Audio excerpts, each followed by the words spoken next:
All right, Big Reid back in the studio. It's 99.7 now.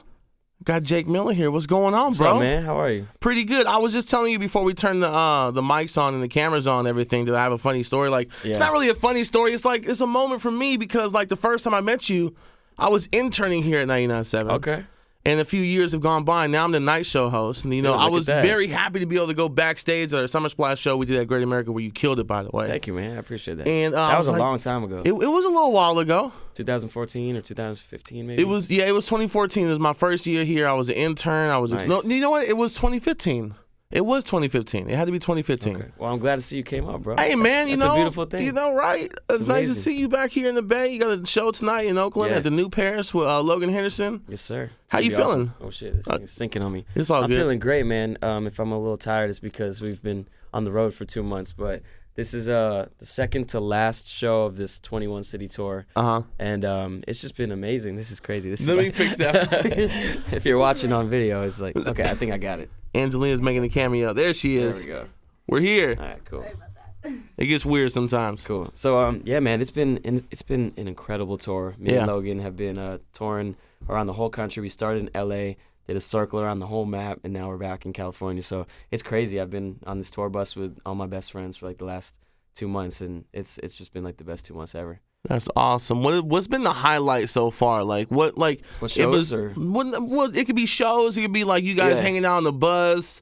You know, I mean, anything. There's different parts of tour that really psych me up. So obviously being on stage and seeing the fans, that's everything to me. That's number one. Mm-hmm. But then we have the off days where we'll have a night at the hotel where they have grills in the back, and we'll go to Walmart and get a bunch of stuff to grill and bring it back to the hotel and have a big family barbecue, and that kind of stuff is just really cool too, just to kind of wind down with the boys. But in terms of the shows have been crazy. New York was by far my favorite.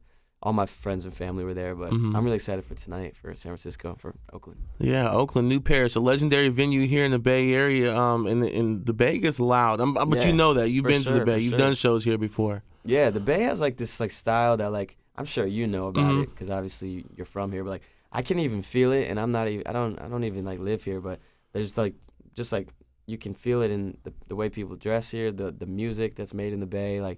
There's just an energy here that I really like, and every time I come here, I feel it for sure. Are you gonna, in the future, I don't know if this is something that you want to do, but probably collab with some of the artists coming out of the Bay Area? Because I feel like your style with the music that you put out would mesh really well with a Bay sound with the tempo and everything. Yeah, so I think that'd be dope. On the bridge. Yeah, maybe. Collabs are a funny thing for me. Of course, I want to get to that point one day where I'm collabing with other artists and working with my favorite artists. Yeah. But I never wanted to feel like a favor. So I always told myself when I get big enough to the point where people want to mess with me and want to collab with me, that's when the features will start rolling in. I never want to hit an artist up and be like, yo, please do it, or I got this amount of money, can you I'd rather just I'm a fan of you, you're a fan of me, let's work together. Let's get the pop. So it's all about timing, but for sure. Now I'm sure you've been working on more new music. Yeah. What do you got cooking in the kitchen right now? So we just came out with an EP, actually. It's called Based on a True Story. Yeah. It's 6 brand new songs. I wrote and produced all of it in my room. Super proud of it. We play the whole thing every night on stage, and it's just really cool to see how these songs connect with people in real life. Just because I just made these a few months ago, and they're my babies that I've been sitting on. So now that they're out, and I'm seeing people come to the shows with the lyrics already tattooed, and these are just songs that just came out. So it's crazy. That's super dope. Do you have a favorite song on the EP? Yeah, it would probably have to be Nike's. Okay. I mean, I like a lot of songs for different reasons, but to see how that one reacts at the shows is just it gives me the chills every time. So based on a true story, all the songs on there, obviously with the name, the title of the EP, it has to have something to do with you growing and you being in different situations and stuff like that. Now, all of this stuff that you're talking about, all of it's true. Yeah, I mean, I write all my own music, so I just think it's very important to be as real as possible and as transparent as possible when it comes to writing songs, because when you really connect with a song, that's when the world will connect with it. And so, I went through a phase where I was with another record label, and they kind of took my creative freedom away, and I wasn't writing my own music, and it kind of killed me. Yeah. And so, when I listen back to those songs that I made in that phase, I just don't connect with them as much, and I don't think the fans did either. And so now it's I have all the creative freedom. I'm with a new label, Sony Red, and I'm just doing exactly what I want to do, writing the songs I want to write. And, I just love my music more than ever. And when I love my music, that's when other people will. So it's I never was the type of person to listen to my own music. This EP is like the first time that I would like actually turn it on and listen to myself. Creative freedom, that's probably the most important thing for you with your music, everything. right? That's everything. I mean, I don't see how, if you really, really love music and you're really passionate about making music, how you could be okay with like letting people come in and write your songs. I mean, a lot of people do that, and that's cool, and no shade towards them, but it's like, you know, that's what songwriting is. Like, you take what you are experiencing, you take your relationships, your family, your friends, the ups, the bads, and you put them into music for people to listen to. And so when I have other people come write my songs for me, it's like, damn, you don't know me. How can you write a song about my life when you don't even know me? So I'll definitely have people come in and help me, but it's not going to get to the point where it was a few years ago where people were just completely writing the songs for me and I was just recutting the vocal. Like, that's crazy. Mm-hmm. That's not happening no more. Yeah. Now, are you writing songs for other artists at the same time?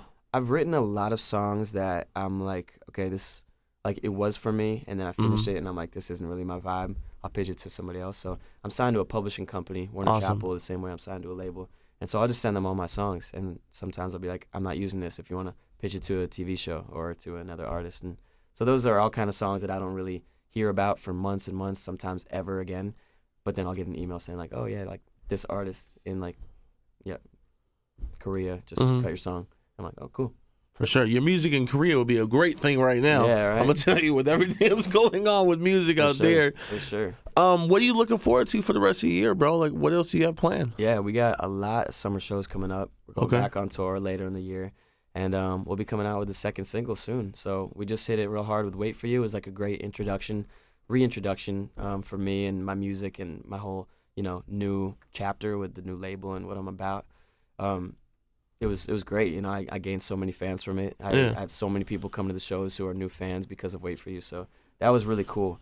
I go to the gym all the time and I see the music video playing while I'm working out. I'm like, oh shit. Yeah, I'm sure you do go to the gym, bro. Damn, I need some tips. I need some help. Help me.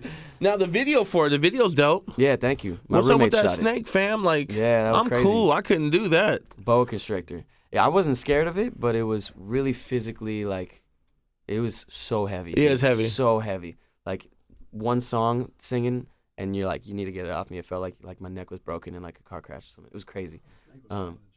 Yeah, that snake was massive, bro. Boa constrictor. It didn't start moving around crazy or anything like that with you. It was chill the whole time. Yeah, if it acted up once, I would have been like, I can't do this no more, fam. Like, get this snake off me. 100%. But yeah, my roommates actually shot that video. They're very well established videographers, directors. So yeah. Super dope, man. Well, thank you for coming to hang out with me for a few minutes. I appreciate it. Yeah, man. Thank you for having me. Looking forward to the next single. Do you have a release date? You just sitting on this waiting? Haven't picked it yet, but I'm gonna get off tour, wind down a little bit, get back in the lab, and just start making music again. That's my favorite thing to do. So, I kind of gotta schedule out when I'm home and when I'm not, because it's like the busiest time for me right now. Yeah. Between touring and radio shows and one-offs and interviews, like I'm never home. So and I just got a place in New York. So oh wow, yeah, congratulations, that's awesome. My sister, thank you. That's dope. I mean, being on the road and being so busy has to be hard.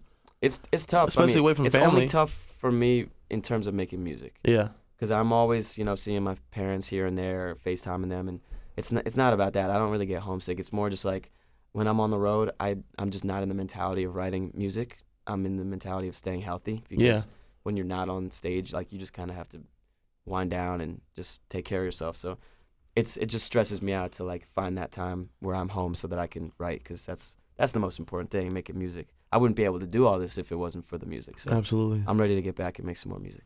All right, man. We're looking forward to it. Jake Miller in the studio. Come back to the Bay soon, bro. I will.